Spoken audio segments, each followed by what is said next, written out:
It's not 99, it's 100. It's 100%, it was her. Hello everyone, welcome back to my channel. I am Rita. Today we have one of the strangest disappearance cases that happened in a cruise ship, a case full of question marks, conflicting testimonies, and photos that appeared in disturbing places. The case of Amy Bradley, a girl who went on a cruise trip with her family, a trip that was supposed to be relaxing, but instead of coming back with memories, they returned with a nightmare that hasn't ended since 1998.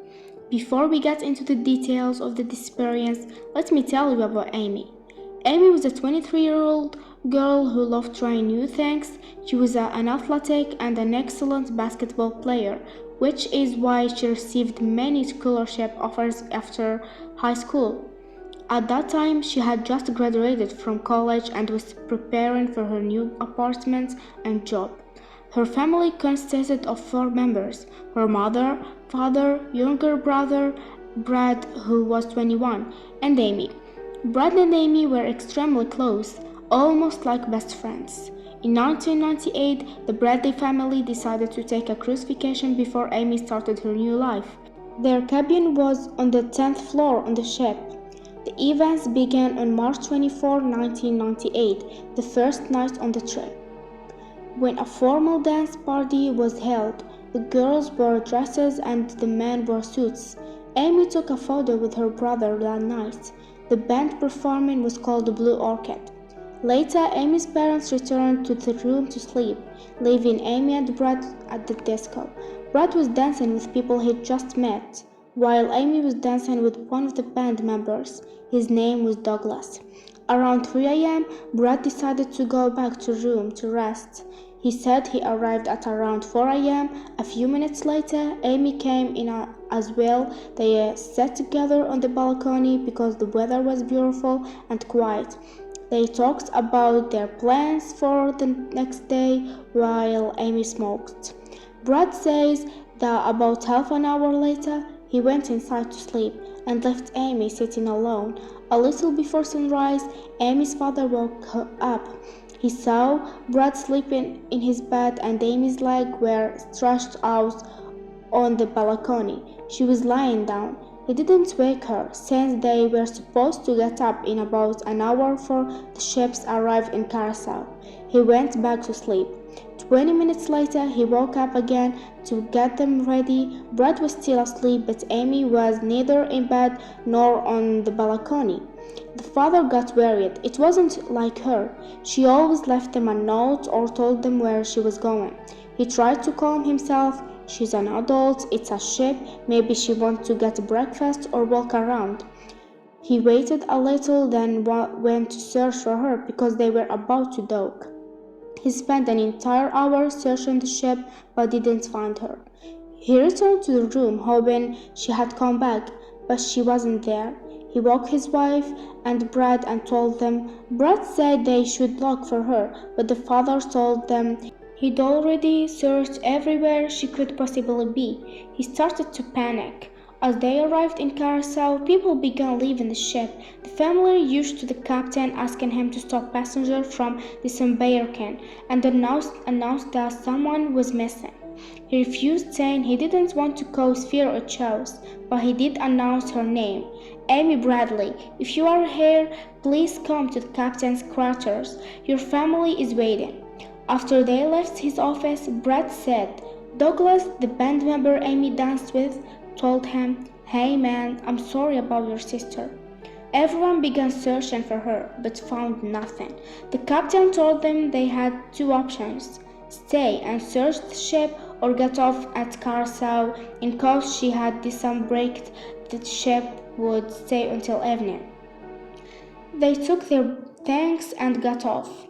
But they were lost. They didn't know the language or how to search in a foreign country. They decided to go to the US Embassy, but it was closed. So they went to the police. The police searched the sea and the streets, nothing. The family stayed in Curacao, convinced Amy was there, and they let the ship leave. Later, the FBI connected them and told them they had made a mistake. they should have stayed on the ship because they had only searched the obvious locations, not hidden or unusual ones. So the police took boats and helicopters to stop the ship and bring the family back. The crew was very cooperative and allowed them to search. Something strange happened. Two young women came running toward the family and said, "Where were you? We've been looking for you. We saw Amy." They said they saw Amy in the morning in the elevator going to the top floor, the disco, with Yellow, who was Douglas. The police questioned all the staff, including Douglas. Brett remembered that Douglas had said he was sorry about Amy before anyone knew she was missing. Douglas cooperated fully and agreed to take a lie detector test, and he passed. But he acted strangely toward the family, as if he wasn't taking things seriously. When the family found nothing, they returned home and started disturbing posters and photos of Amy. Later, the father and Brad returned to Carousel to speak the police again. They posted photos everywhere. A taxi driver approached them and asked, "Sir, is this your daughter?" The father said yes. The driver said, "Your daughter didn't fall into the sea. She's alive and she's on this island." He claimed that on that day she disappeared. She ran toward him crying and asked for the nearest phone. He pointed her toward it and she left, alone. The strangest part, why didn't she return to the ship or hide until her family found her? As Brad and his father searched and posted photos, a car drove by and someone called Brad's name. The voice sounded exactly like Amy's, but he didn't see anyone. After losing hope, they returned home. At the airport, the father called Amy's mother, who said the police told her they found the body of a girl on the beach, but it wasn't Amy. It wasn't even a female body. In 1999, months after the disappearance, the family appeared on the TV show offering $26,000 reward for any information. A man connected them. He said that 3 months earlier, while preparing to swim, he saw Amy with two men behind her. When she heard him speak English, she walked toward him, but the man stopped her. He described her tattoos in perfect details, ones she designed herself. He said, "I'm not 90 or 95% sure, I'm 100% sure it was her." He didn't want the reward. About a year after the disappearance, a private investigator connected the family, claiming to be an expert in similar cases. His name was John, and he had a partner, Tim, and connections in Carousel. He said he believed Amy was kidnapped by human traffickers and that he could infiltrate their circles. He asked for $25,000 and the family agreed. Later, he said he found Amy but needed $100,000 launch an operation to rescue her because the kidnappers were dangerous. The family refused without proof. He sent them a photo of Amy on a beach with a man next to her. Amy's mother cried when she saw it. The poster, the tattoos, everything looks exactly like her. The father's boss even gave him the money, telling him to take it if it would help save his daughter. John took the money and disappeared for a month. Then he called, "Come to the hotel. We'll rescue her tonight. I'll call you the moment you can pick her up." The family was overjoyed. The mother even bought clothes for Amy. They went to the hotel. A week passed with no call. They took turns sleeping to keep the phone attended. John called. "Bad news. We had to cancel. One of my team members was shot in the leg." The family was furious. As they packed to leave, Tim, John's partner, called and said, "I can't stay quiet anymore. John scammed you. He spent all your money on bars and parties." "What about the picture?" they asked. He replied, "Easy. He heard a girl who looked like Amy, gave her similar tattoos, and took a photo."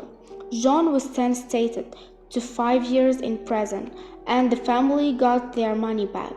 In 2001, a Navy officer in a nightclub was approached by a girl who said, "Sir, my name is Amy Bradley," but a man pulled her away. The officer didn't report it because he wasn't supposed to be in such place. He would lose his badge.